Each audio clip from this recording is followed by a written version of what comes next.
Ito na guys, pamimigay ko na siya dahil tatlo lang naman kami pamilya dito, miyembro. Kaya, ayan, share.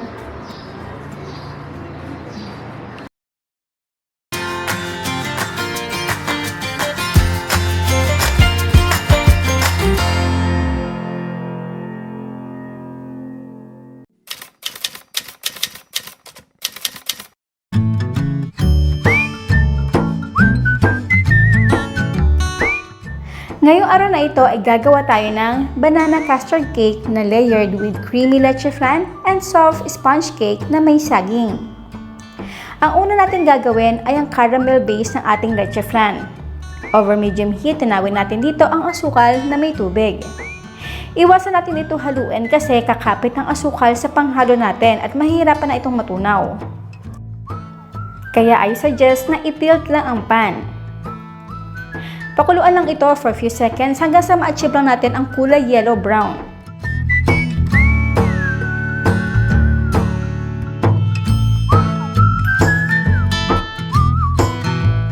Immediately transfer this to our 7 inches round pan and set this aside while we are making our creamy leche flan.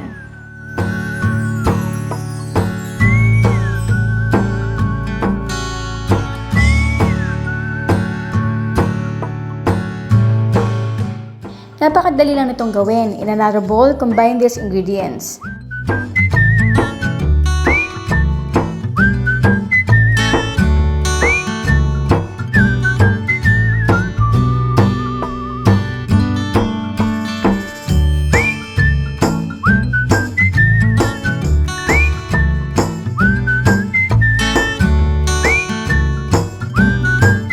Mix this gently.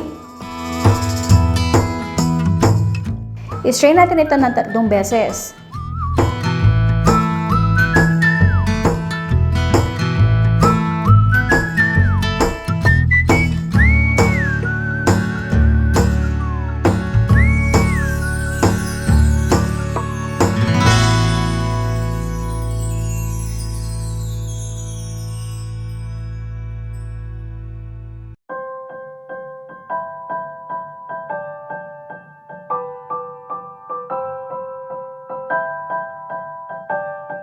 Again, set aside habang gumagawa naman tayo ng banana sponge cake. Sa paggawa ng sponge cake, pinaghiwalay ko ang egg yolks at ang whites. Ang una natin gagawin ay meringue. Madali lang itong gawin, pero kadalasan hindi ito nagiging successful at ang kadalasan ng number 1 na kalaban ng meringue ay ang oil. Kaya make sure na dry and oil-free ang ating bowl at whisk na gagamitin. Paano ito gawin? Maglagay lang tayo ng konting white vinegar sa tissue at punasan ito.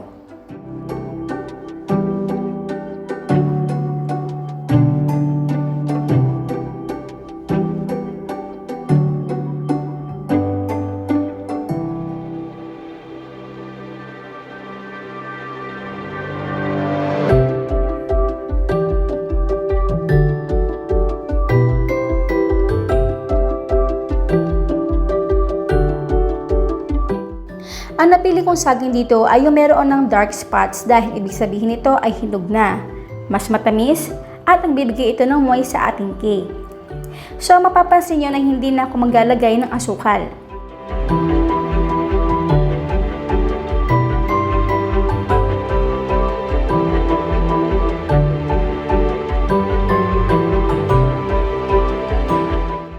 I-sift dito directly ang cake flour. Kung wala naman kayong cake flour sa isang cup ng all-purpose flour, magbawas lang tayo dito ng 2 tablespoon at palitan ito ng 2 tablespoon ng cornstarch. Haluin ito at strain.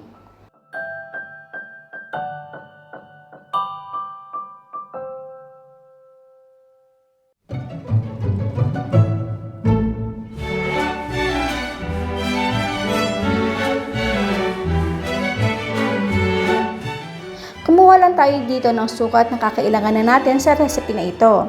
At yung natira naman, pwede ito ilagay sa airtight food container.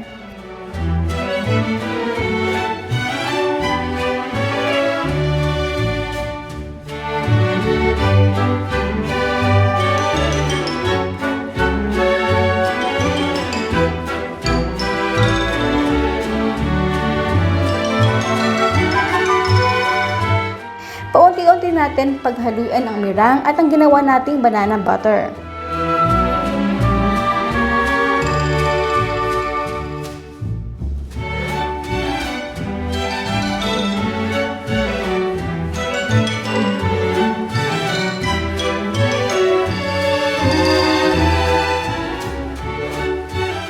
I-transfer ito sa leche flan na ginawa natin kanina. Hindi ito lulubog kasi ang cake flour butter na ginawa natin ay mas lighter kaysa sa ating leche flan mixture.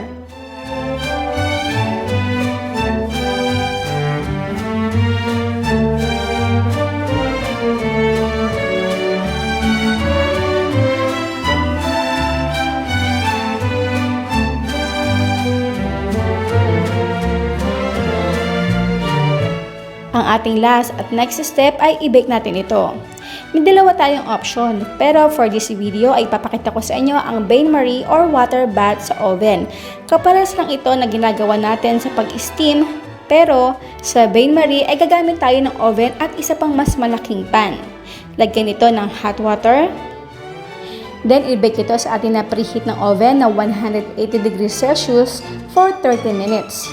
Then, turn it to 125 degrees Celsius for another 30 minutes. At ang pangalawang option, kung wala naman tayong oven, pwede rin itong steam na katulad na ginagawa natin sa puto. Magpakulo lang tayo ng tubig, then over medium-low heat, i-steam ito for 1 hour. Lagyan lang ng katsa or towel ang pantakip para hindi matuluan ng moist water ang cake. Right after natin ito ma-bake, huwag ito tanggalin sa tubig and let it cool completely for 1 to 2 hours.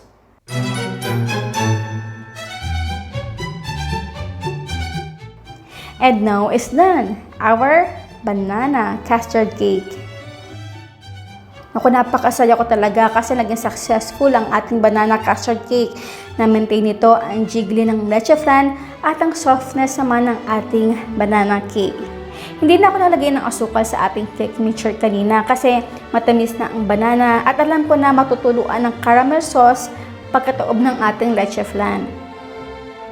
At dito nga pala sa ang sarap grabe, nakagawa na rin tayo ng chocolate custard cake or choco flan, pati yung ating classic na Filipino custard cake. Makikita yung playlist sa upper right ng ating video, makita niyo yung card at sa link sa description box. Maraming pasalamat sa inyo lahat and bye!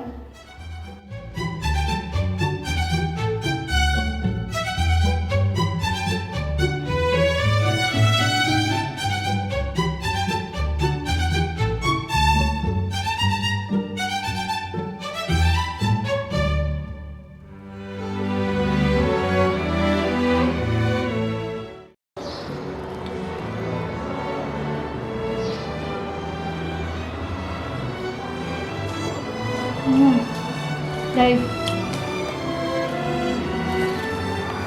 hindi siya matamis. Ay.